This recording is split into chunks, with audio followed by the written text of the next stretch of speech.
In order to understand the broad material of Christian theology, we first have to ask the question of what the church is all about. What is the church's mission? What is the good news that the church is trying to bring to the world? Remember that good news is what gospel means. And so we have to ask the question, what is the gospel? What is the gospel of Jesus Christ? What is this good news? And to do that, to begin to answer this question, we look back to the sweep of the biblical narrative. And we begin where the Bible begins. You might think that is Genesis, and we're getting there. But we can't start right away with Genesis chapter 1. We first have to ask the question why Genesis chapter 1 was written. And that question leads us to the problematic that is at the heart of most religious questions. In other words, why is life so difficult? Life is fleeting, life is short, life is often full of dissatisfaction. Brief glimpses of happiness give way to long stretches of loneliness, emptiness. And religions answer the question of why this is the case and how we can get out of that. It is ultimately the question of salvation.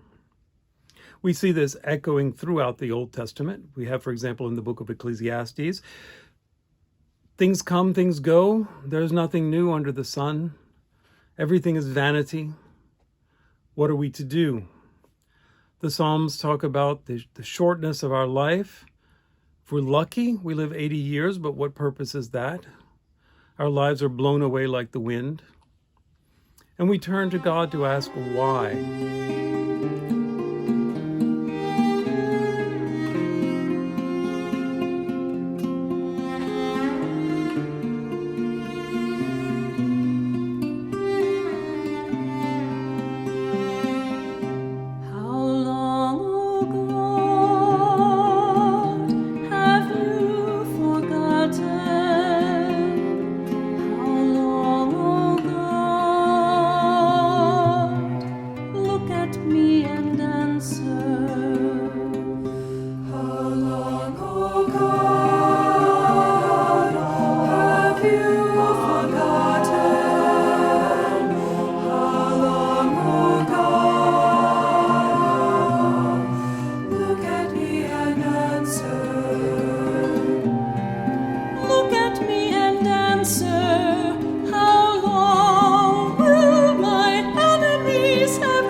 The question is, where does the suffering come from?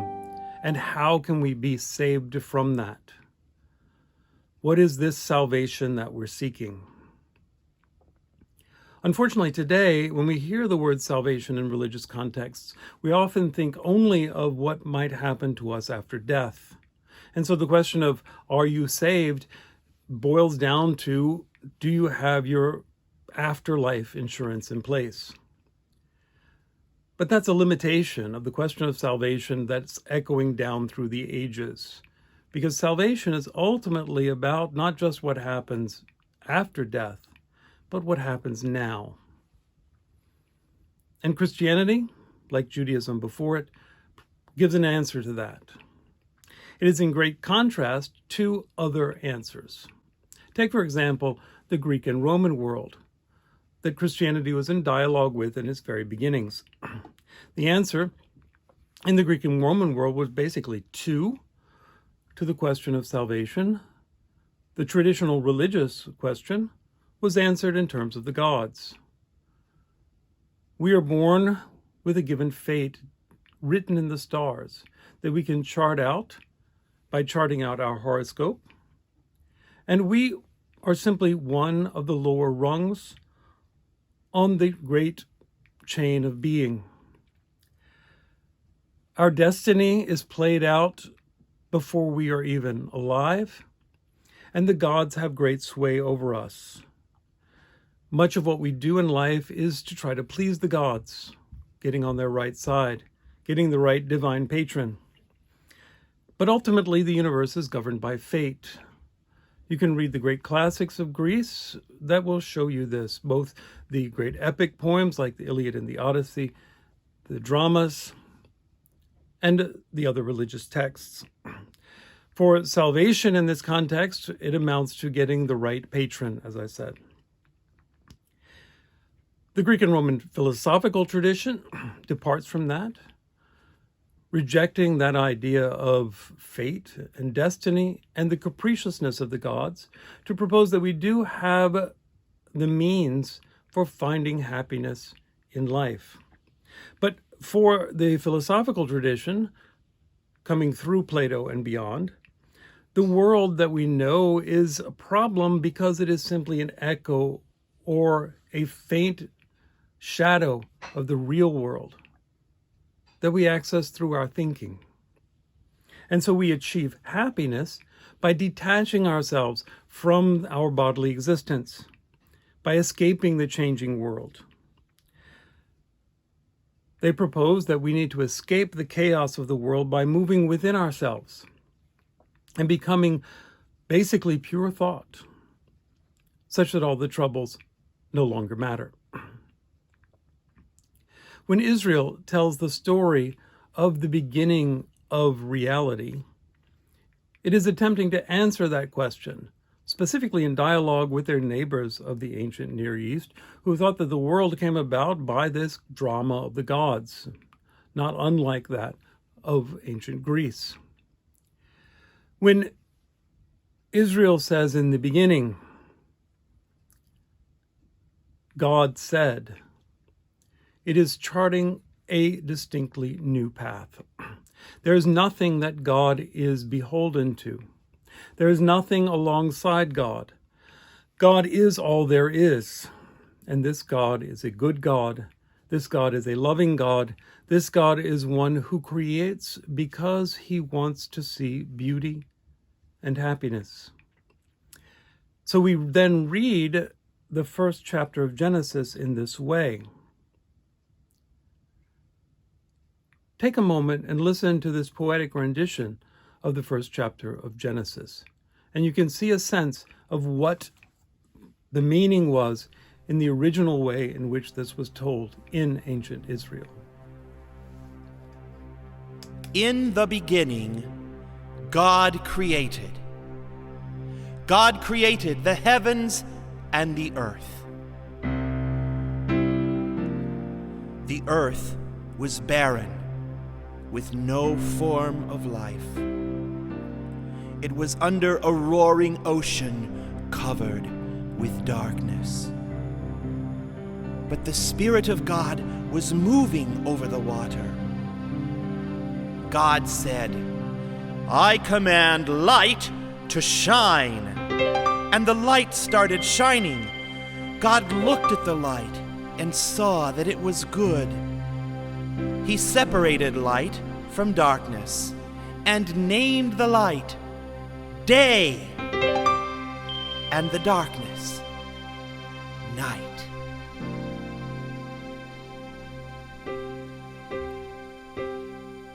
And God saw that it was good, and there was evening and morning. And God saw that it was good, and there was evening and morning. The first day.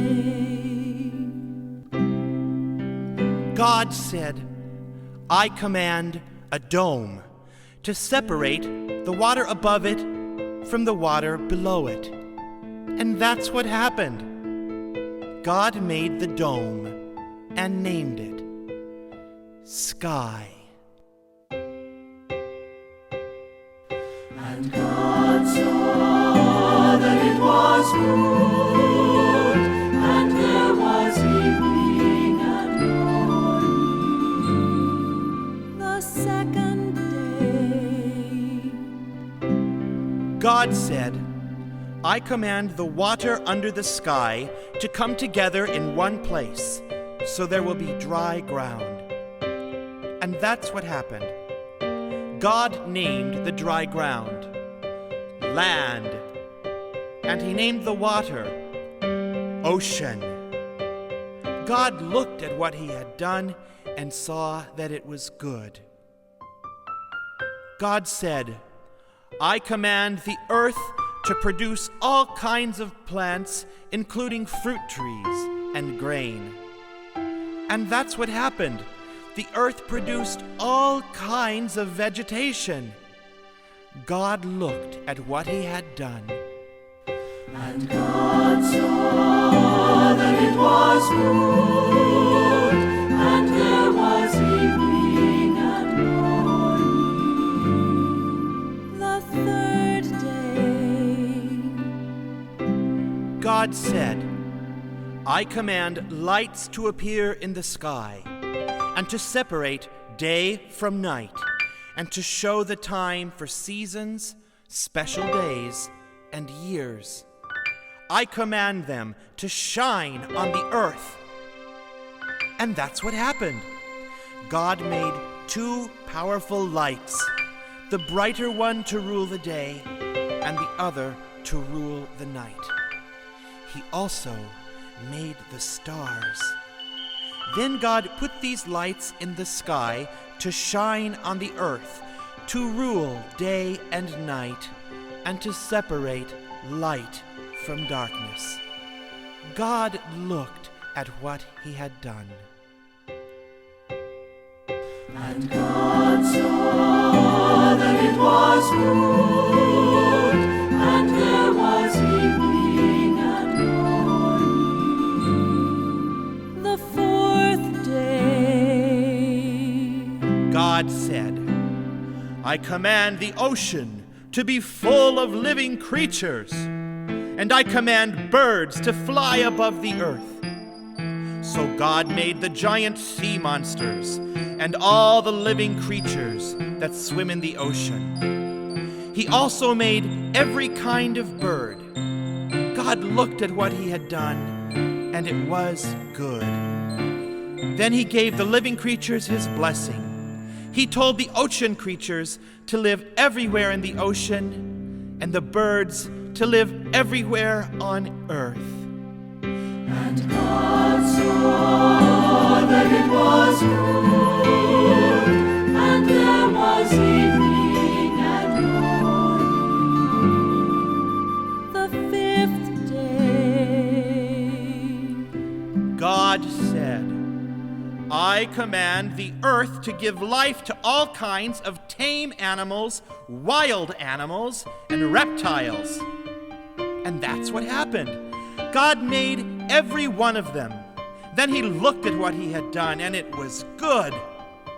God said, now we will make humans, and they will be like us. We will let them rule the fish, the birds, and all other living creatures. So God created humans to be like himself. He made men and women. God gave them his blessing and said, "Have a lot of children. Fill the earth with people and bring it under your control. Rule over the fish in the ocean, the birds in the sky, and every animal on earth. I have provided all kinds of fruit and grain for you to eat, and I have given the green plants as food for everything else that breathes. These will be food for animals, both wild and tame, and for the birds." And God saw that it was good, and there was evening and morning, the sixth day. So the heavens and the earth and everything else were created. By the seventh day, God had finished his work, and so he rested. God blessed the seventh day and made it special, because on that day he rested from his work. That's how God created the heavens and the earth. And God saw that it was good, and there was evening and morning, and this day.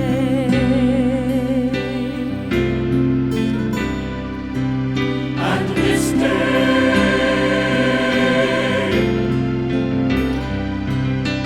we praise you, O Lord,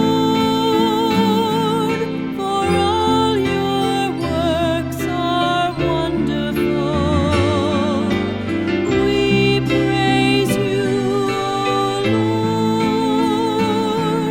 forever is your love. We praise you, O Lord, for all your works are wonderful. We praise you, O Lord, forever is your love. Your wisdom made the heavens and the earth, O Lord. You formed the land and set the lights, and like your love the sun will rule the day, and stars will grace the night.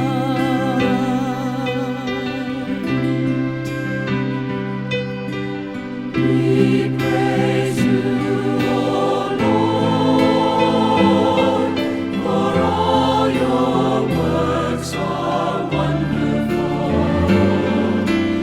We praise you, O Lord, forever is your love.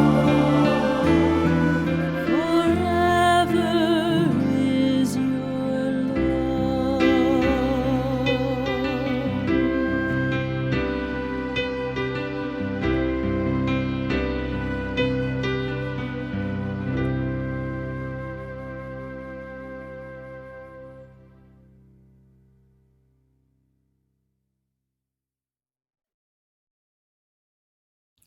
Sometimes we mistakenly read Genesis chapter 1 and chapter 2 as a dry account of how the world came to be, seeming rather pedantic in going through day 1, day 2, day 3.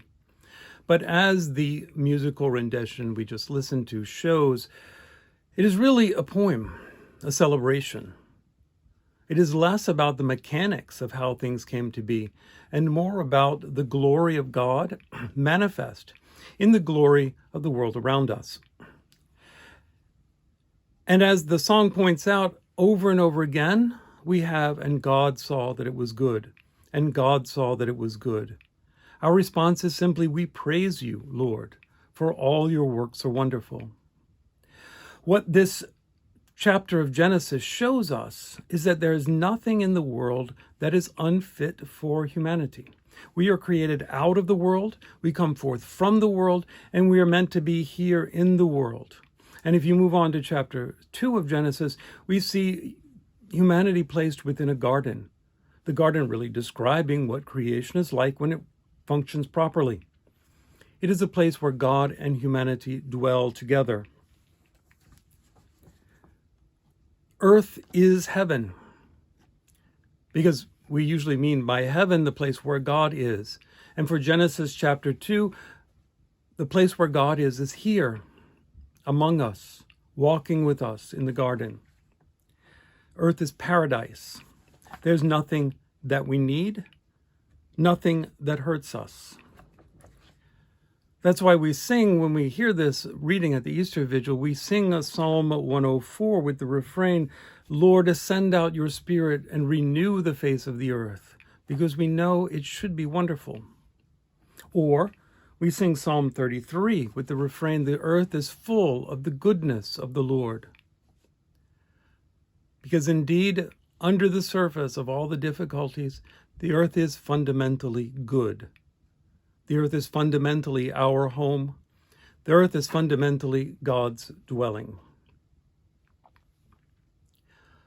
But then we have to ask the question, why then is there suffering? Why then are things so difficult? The first response is, it's not God's fault. And with that, it's not the earth's fault. It's not matter's fault. It's not the fault of our bodies. It is chapter 3 of Genesis that gives the unique Jewish response that becomes, of course, the Christian response.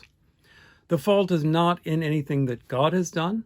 It's not in anything of the world, but it is in our inability to have a relationship to God because we have rejected the way of living that God proposed to us in the beginning. God is not the source of suffering, we are. And so Genesis chapter 3 tells the story of Adam and Eve being set within the garden and being told that everything is good for them to eat except this one tree. Now today, after the fact of sin, we might want to read this as God kind of setting Adam and Eve up. As if you would tell a child, well, you can play with any of the toys, but not this one special toy that I'm going to put on the shelf here. You can't play with that, but enjoy all the rest of them. The child would then think, well, the only toy worth playing with is the one on the shelf, and so we'll do everything they can to get that toy and play with that one because nothing else is interesting. But that's a rather sadistic way to read Genesis 3. And indeed not the proper way. Because only in the sense of us trying to get what is rightly ours, in other words, in the sense of sin, does the story make sense from that direction. Rather, we should read it from God's perspective. Why would God create this beautiful world and place humans within it if there was this danger? Well, the danger then becomes something that humanity was not meant to have at that point. You can hear God saying, rather than don't eat this delicious fruit from this delicious tree, don't eat this from this tree because this tree is poison. If you eat of this tree, you will no longer have the life that I have given you. And indeed, the early church fathers speculated more on this and said, what it really meant is, don't eat of this tree yet, because it is indeed what God planned to give humanity once they were able to handle it. Instead, what we did, indeed Adam and Eve are us, what we did was decide to go our way rather than God's way. Rather than listen to our Creator, we chose to listen to our own decisions. And that is what Genesis is telling us is the root of all sin. Now, there's also the serpent, which shows that there are other creatures that are also not in line with God's will. But as much as the serpent suggests, it is Adam and Eve who act. And so what is sin? Sin then, according to Genesis 3, which is the heart of Christian theology, sin is acting in a way that is bad for us. And it is bad for us because it goes against what God creates us to be. And so anytime we act in a way that goes against our nature, our calling, our possibilities, we act in a way that takes away our own happiness. We act in a way that causes us hurt. And that there is the origin of suffering. Suffering comes from not being in sync with the patterns that God has set up. And we're not in sync because we think we know better than God. We don't follow the pattern that God gives to us. And this creates a great problem because it makes us then incapable of making sense of what God asks of us. And so more sin becomes inevitable because we can no longer see things from God's perspective because we've become damaged by the sin. Then we can no longer act well. You might think of it as being plugged into the source of life, a relationship with our Creator, from which we get the wisdom and knowledge that comes from that, what we later then call grace. Sin then unplugs us from this, turns us away from that source of wisdom and knowledge, and deprives us of that grace of seeing things from God's eyes, which then also damages a possibility of us seeing things properly for what they are. And the whole sweep of the Old Testament shows the effects of this. The earth is no longer a paradise. The earth is a desert, a wilderness. Adam and Eve no longer have access to this paradise, to this water, to these 4 rivers that flow in Eden. And so the journey is one of difficulty, of sweating, of hurting. And the Psalms echo this. How long, O God, till I receive your goodness? My soul thirsts for you, my body longs for you, like a dry land without water. When will I come to the end of my pilgrimage? As a deer longs for running streams, so my soul longs for you, O Lord. When will I see the face of God? We are in the state of sin, in exile. The earth is a stranger to us because we don't know how to relate to it. It is still our home, but we don't know how to live in it. And God seems no longer there. Because, if you think about it today and people ask the question, where is God? A theologically sophisticated answer would say that God is everywhere. But a gut answer is God is up there, in the heavens, somewhere else, not here. Because if God were here, everything would be wonderful. And I don't feel the presence of God here because I only feel the pain of his absence. And so God is not here. God is in the heavens, which is, of course, what we literally mean when we say that God is in heaven. Yet, this is not a story of failure. When Israel told this story, chapters 1, 2, 3 of Genesis, as they eventually came together into one book, it was a story of hope, not one of despair. Because immediately upon that break between humanity and God, God promises to reestablish things. And the rest of the story shows just how much God has to do to repair that relationship that he had given us in the beginning. It is a love story between God and humanity, where God is reaching out over and over again, building the possibility for humanity to turn back to him and to live in relationship to him. We can see this in the call of Abraham. Abraham is living in his own place. He's known as Abram then. This is in Genesis chapter 12. And God calls him. He says, Abram, leave your land, leave your people, and follow me. And Abraham says, yes, okay. We see in Abram a reversal of Adam. God said, don't do this. And Adam says, I'm going to do it anyway. Abraham is told, do this. And he says, yes, Lord, I will. Leaving everything. Leaving all that he held on to cling to God alone, because he knew nothing of where God might lead him. And so God establishes then a covenant, a relationship with him. If you follow in my ways, you will be prosperous. Your descendants will be like the stars of the sky. I will build a new humanity through you. But yet, that dependence upon God has to be radically open to God and God alone. Because one of the problems with our human existence in a state of sin is we live in fear. We want to hold on to what we have because we fear losing it. We fear that whatever little comforts we have might be taken away from us, and so we grasp them at the expense of our neighbor, at the expense of even ourselves. And so Abraham has to be put to the test to show the full depth of this covenant.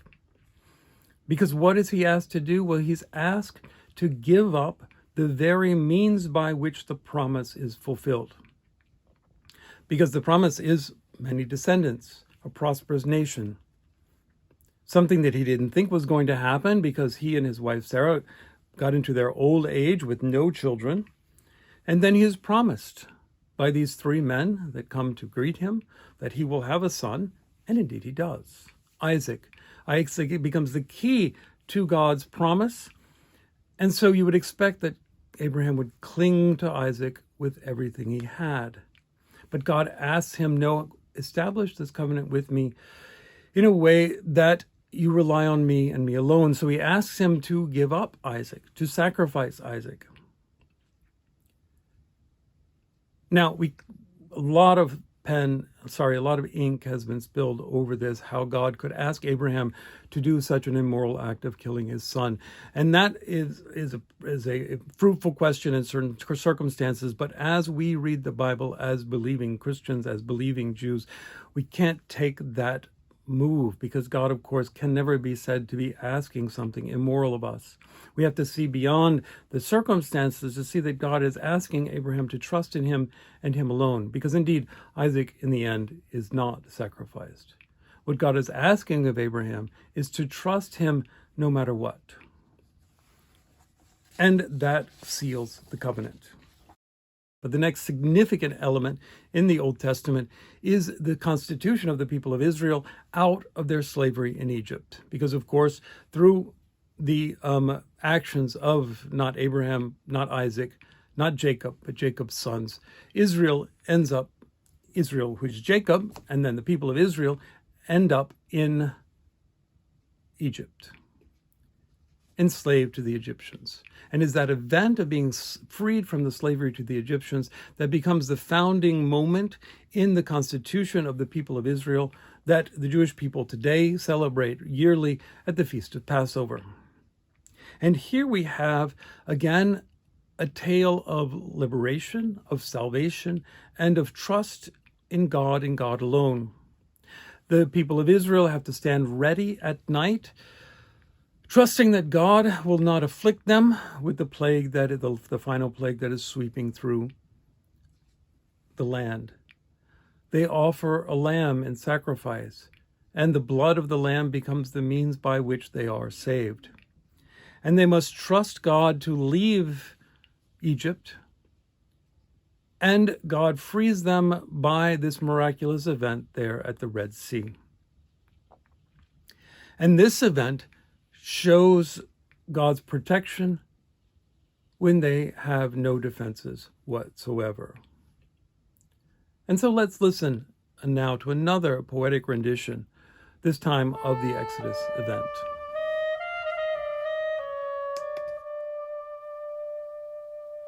A reading from the book of Exodus. The Lord said to Moses, "Why are you crying out to me? Tell the Israelites to go forward, and you lift up your hand, and with hand outstretched over the sea, split the sea in two. the Israelites may pass through it on dry land. But I will make the Egyptians so obstinate that they will go in after them. Then I will receive glory through Pharaoh and all his army, his chariots and charioteers. The Egyptians shall know that I am the Lord when I receive glory through Pharaoh and his chariots and charioteers. Sing the song of freedom. Sing the song of freedom. God has won the victory. God has won the victory. Horse and chariot are cast into the sea. Horse and chariot are cast into the sea. The angel of God, who had been leading Israel's camp, now moved and went around behind them. The column of cloud also, leaving the front, took up its place behind them.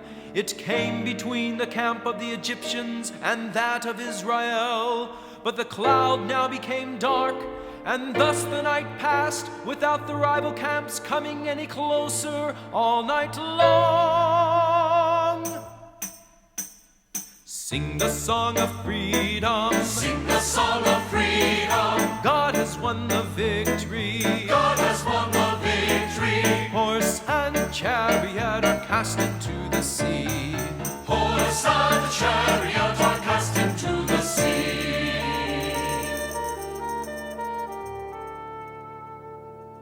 Then Moses stretched out his hand over the sea, and the Lord swept the sea with a strong east wind throughout the night, and so turned it into dry land.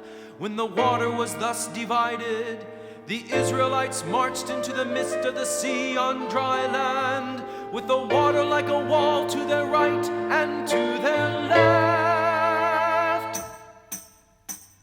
Sing the song of freedom. Sing the song of freedom. God has won the victory. God has won the victory. Horse and chariot are cast into the sea. Horse and chariot are cast into the sea.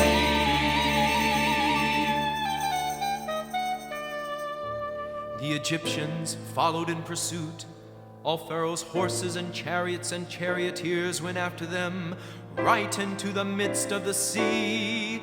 In the night watch just before dawn, the Lord cast through the column of the fiery cloud upon the Egyptian force a glance that threw it into a panic. He so clogged the chariot wheels that they could hardly drive. With that, the Egyptians sounded the retreat before Israel, because the Lord was fighting for them against the Egyptians.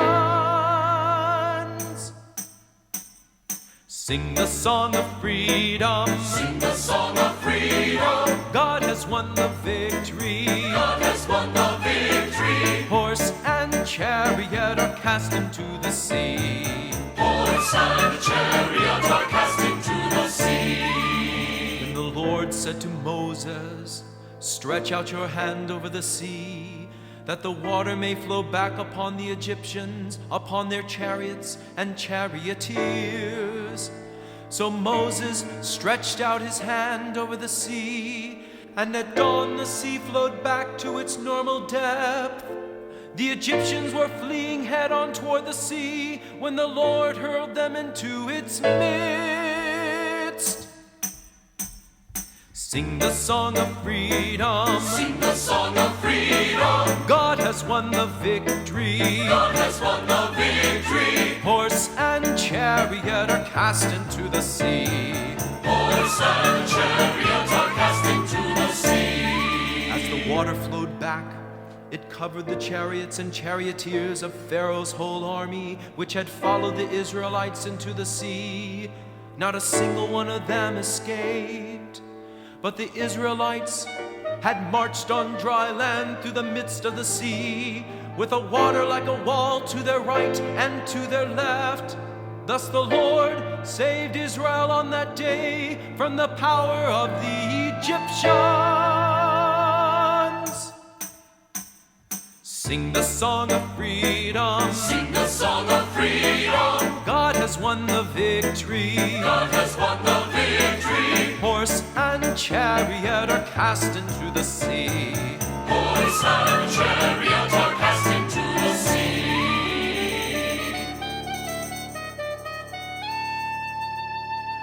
When Israel saw the Egyptians lying dead on the seashore, and beheld the great power that the Lord had shown against the Egyptians, they feared the Lord and believed in him and in his servant Moses. Then Moses and the Israelites sang this song to the Lord. Sing the song of freedom. Sing the song of freedom. God has won the victory. God has won the victory. Horse and chariot are cast into the sea. Horse and chariot are cast into the sea. Oh, sing the song of freedom. Sing the song of freedom. God has won the victory. God has won the victory. Horse and chariot are cast into the sea. Horse and chariot are cast into the sea. Horse and chariot. Horse and chariot. Fear and loneliness. Fear and loneliness. Death and emptiness. Death and emptiness. Horse and chariot are cast into the sea. Horse and chariot are cast into the sea. Horse and chariot. Horse and chariot. Hate and prejudice. Hate and prejudice. Chains and slavery. Chains and slavery. Horse and chariot are cast into the sea. Horse and chariot are cast into the sea. The word of the Lord. The Red Sea event is a story of deliverance. And that song that is sung once the Israelites come through the sea is the song of Israel. God has saved us. And Egypt becomes the metaphor for all of the powers of evil that hold us back. Deliverance is not so much from people who oppress us, although it is that, but is from the very evil tendencies that cause the people to do that. And therefore, as the song showed, that prayer for deliverance is a prayer that continues to echo through Jewish and Christian contexts today. How that deliverance happens, we see in the next 40 years as the people cross the desert. Because in this time, they have to rely, like Abraham, on God and God alone. They have no means of sustenance, so God gives them bread, manna from heaven. They have no meat, God gives them quails to eat. They have no water, God gives them water from the rock.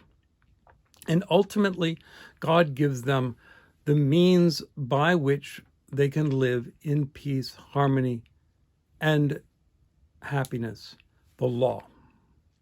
This is the culminating moment in the journey in the wilderness, where Moses ascends Mount Sinai and receives from God directly the law that is then given to Israel. To us today, that sounds odd because we don't really appreciate what that law means. If you look, for example, at Psalm 19 or Psalm 119, we see the praise of the law. It says, the law of the Lord is perfect, refreshing the soul, sweeter than honey from the comb. I meditate on the law day and night. It is my salvation. That strikes us as odd. None of us pick up a book of law, the civil law, for example, and page through it in sublime contemplation. Because, of course, our laws today are laws that are meant to keep society functioning, running. The law of Israel is something different. The law of Israel is an ideal, the means by which you can live not just to be in peace with your neighbor, but to receive the fullness of the love of God. It is, you might say, a manual to the proper functioning of the human person. Owner's manual, you might say. The law for Israel is the way to be in a relationship to God, not a set of demands that God conditions his love on, but the form, the skeleton, the shape of what a full human life looks like. God's love comes through the following of the law, again, not as a condition, but as a very description of what living the fullness of life is all about. And so the people come to the promised land. They cross the River Jordan. They become the people of God in this new land. But then there are, of course, problems. The next years, centuries show that they are, in fact, even though they're given the law, they're incapable of rising to the following of the law. They need continual concessions from God to help them do better. They need a king because they need someone to interpret the law. So they're given a king. David is exalted as the promised one, the king that was to come, the anointed one of God, and David himself is a disappointment. Rather than worshiping God informally around the Ark of the Covenant, they need a temple, a place where God dwells. And so God gives them this temple, but even the temple doesn't manage to keep the people in track. What we see during this stage in Israel's history is the prophets continuing to say, God is trying to reach out to you as a lover, and you keep running off with all the gods that come by. They cannot maintain this path to holiness. And so therefore, God continues to reach out until the great tragedy of the Babylonian exile, where the kingdom of Babylon not only takes over Israel and carts them off into exile, but destroys the temple, a symbol that God is no longer with his people. And yet the prophets, Jeremiah, Ezekiel, and Isaiah, say that that is not the case. These prophets interpret what is going on by saying that this exile, these horrible things, are not outside of the realm of God. They are within God's plan because they are showing us how to rely on God all the more. And so when the people come back from exile, there's a new hope that God will indeed now act to establish this covenant in a real way. And we find that promised especially in Isaiah, which is particularly central to the Christian interpretation of all of this that we get through Christ and beyond, that a new king will be selected by God, not one that's going to come in glory, but one, as Zechariah says, that will come riding on a donkey, not a great white horse. A new king that will be anointed with the Spirit of God, a spirit of wisdom and understanding, of counsel. And he will be Prince of Peace, mighty God. A shoot will sprout from the stump of Jesse. Jesse, of course, is David's father, so the line of David will give birth again. And this new king will do what? He will reestablish God's dominion in the world, which is something that hasn't happened before, not since the very beginning, where the lion and the lamb will lie down to with one another, and there will be no war on the holy mountain. This promise raises the bar and says that God is going to act in a way that he will provide the means by which humanity can unite to God. And this means, what we see in the middle part of Isaiah, this means comes about not through great victories, but through suffering. It is the servant of God who redeems not by casting down the enemies, but by receiving the bruises and stripes that the enemy afflicts upon him. And it is by bearing these as sins that God's love is able to penetrate into humanity once again. And so we get in the Old Testament this hope that a real king will arise, This hope that the political landscape will be changed such that God is in control and thus only goodness can take place. That nature will be healed. Let all who thirst come to the water. Let all who hunger come and be fed. There is the hope that suffering will be gone, that the poor will have what they need. And ultimately, what we see in the book of Ezekiel, that the dead will be raised. Ezekiel has this vision of this valley of bones, where the bones come back together into life. And we have life once again.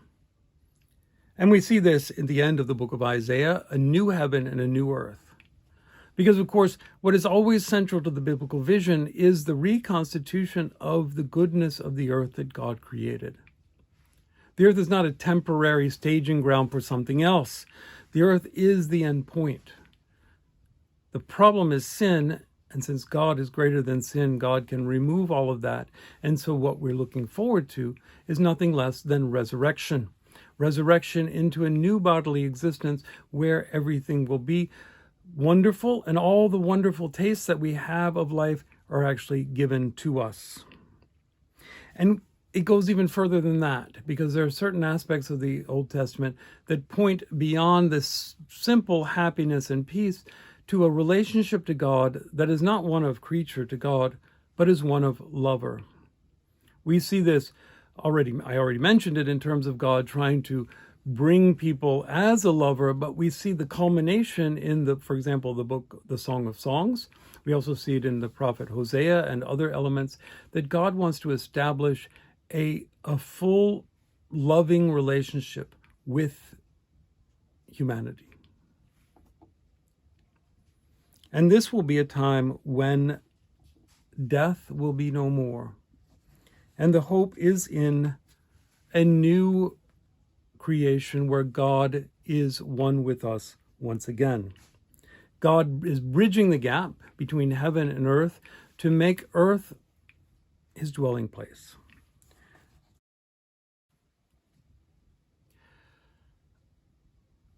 This hope is set up in the Old Testament, the hope of God's intervention. And Christians see this as having happened in history in Jesus of Nazareth. When the angel comes to Mary, what he promises to her is not that she will have just a blessed child, but that the child in her womb, is going to be God himself, God with us, God and humanity united. In everything that Jesus does, he unites God to human reality by living every aspect of our existence as fully a human being. He drives away the power of evil from humanity. Through his teaching, he shows us how to do this, how to interpret what he's doing, and through his miracles, he shows that this reality is actually coming into play. This all culminates in Jerusalem itself, when he brings the message of God's presence to the Jewish people, the Jewish leaders in Jerusalem, and they reject it and call for his death. And Christians then, we interpret the cross as the ultimate battle with the worst that evil can do to humanity. Because, of course, the worst that evil can do to us is death, and the particular death that Jesus endures is quite a horrible death of being not only put to death, but tortured, rejected, and silenced. And in the cross, God himself takes death upon himself, dying our death to give our death new meaning, such that because of the cross, death can no longer hold us. And we see on the third day, Christ himself is no longer held by death. He's not gone on to somewhere else. He returns to his body. He becomes the fullness of his human self once again, and lives as Jesus of Nazareth, now resurrected into the reality of the fullness of human existence, which is also the fullness of God's existence, returning to the Father at his ascension to pour forth the Holy Spirit upon the world. Now, what does this mean? It means that through Jesus, God has made human history his own, that God has provided us with the means to live in relationship to him, that nothing can hold us back from him, and that further, that he has given us his own Spirit that will enable us to live as Jesus did. That we no longer have to worry about proving ourselves to God, even though we never really did have to do that, but we think we did, but that God has already given us new life. All we have to do is accept it. All we have to do is receive it, and all we have to do is rejoice in it. And what begins then is the reconstitution of ourselves and the reconstitution of our bodies, such that we know that nothing can harm us anymore. Of course, we will suffer. Of course, we will endure many things that are quite unpleasant. And of course, we will die. But none of this keeps us from God, and thus none of it can rob us of our true happiness if we trust in God and God alone, because not even death will be the end. In death, we remain with God, and one day we will be fully restored to our bodily existence in the resurrection. This is our hope. And the church goes forth, having received the Holy Spirit, with this message that God has established the new reality that is truly human reality. And all we have to do is love one another, gather together to celebrate this reality, to allow God's Spirit to work within us. We're on the journey towards true political reality, where everything is just. We're on the journey towards a true social reality, where everyone has what they need. We're on the journey towards a true intellectual reality, where we begin to understand the meaning of everything. Happiness is made possible, and we await perfection. The dream of perfection is expressed in Christian context as a new Jerusalem. We see this at the end of the book of Revelation. Jerusalem is a kind of summary of this new creation, that the world is going to be completely made new, and God will establish a polis, a political society, a social reality where everyone loves one another and joins together in love. This Jerusalem is not something that we're going to go off to somewhere else, but as Revelation talks about it, it comes down from heaven, as being prepared in heaven with God, and will descend to take its place upon earth. And earth will become, as it was meant to be, the dwelling place of God and the union of humanity with God.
Hold fast in faith, these words are true. Come down in light and beauty. Our God is making all things new, and earth shall be no more in the New Jerusalem. And death shall be no more in the New Jerusalem.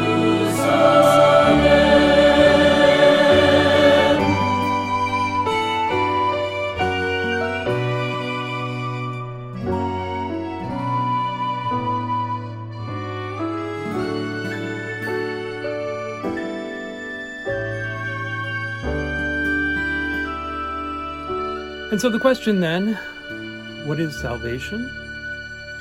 Salvation is the possibility given to us in Christ, given to us through baptism and the indwelling of the Holy Spirit, to live every moment of our lives in harmony with God. In other words, the ability to not be afraid to lose any of the good things we have, because all of these things are simply gifts of God. If we trust in God, then we will enjoy not just the pleasures of life, but the pains of life will also become a means for further reliance on God. Salvation is living life in a way that we know we are bringing goodness into the world. We can love one another because we don't worry about risking losing something in that loving. We can be fully open with one another because we don't worry about losing something in the injury that might come from that.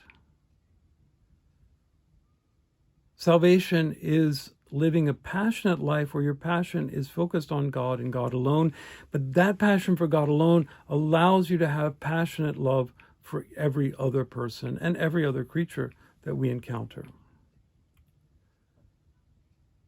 And that hymn from the Song of Songs becomes the quintessentially Christian hymn, that we are meant to be one with God and God's actors in the world. And that is the heart of the Christian understanding of what the church is all about, trying to mirror this. And it's also the way we critique the church. To the degree that it does not mirror this, then something is wrong. Something needs reform. Because, of course, as the history of the church plays itself out, we see just how poorly we are at achieving a community of love that was promised. And so when we look at Christian history, we have to be quite honest with the failures. But through the failures, we can see some remarkable instances of modeling and thinking through and articulating what this new reality that God is preparing is all about.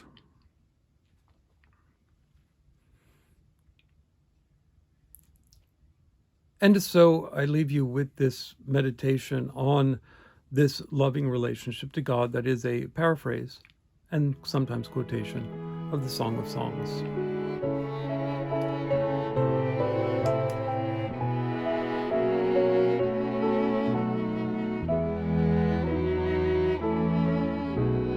Let me guard the secrets of your heart. Bear me like a banner in the wind. Our love will conquer death. Our passion spans the grave.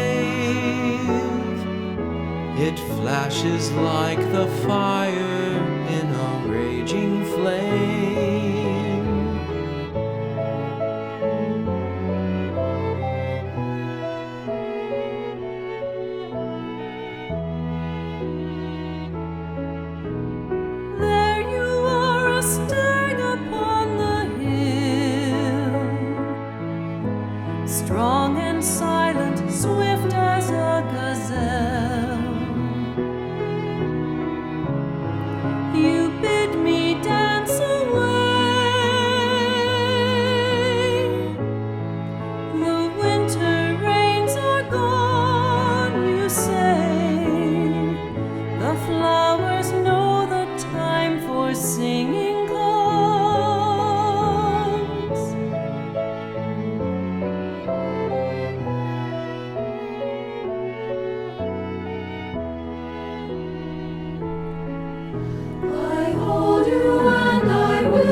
Let me guard the secrets of your heart.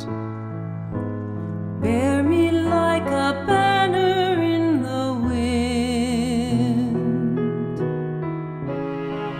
Arise and run with me. Arise and run with me. Come leave and run with me. Come leave and run and Take the path of sunlight to the sea. We'll take the path of sunlight to the sea.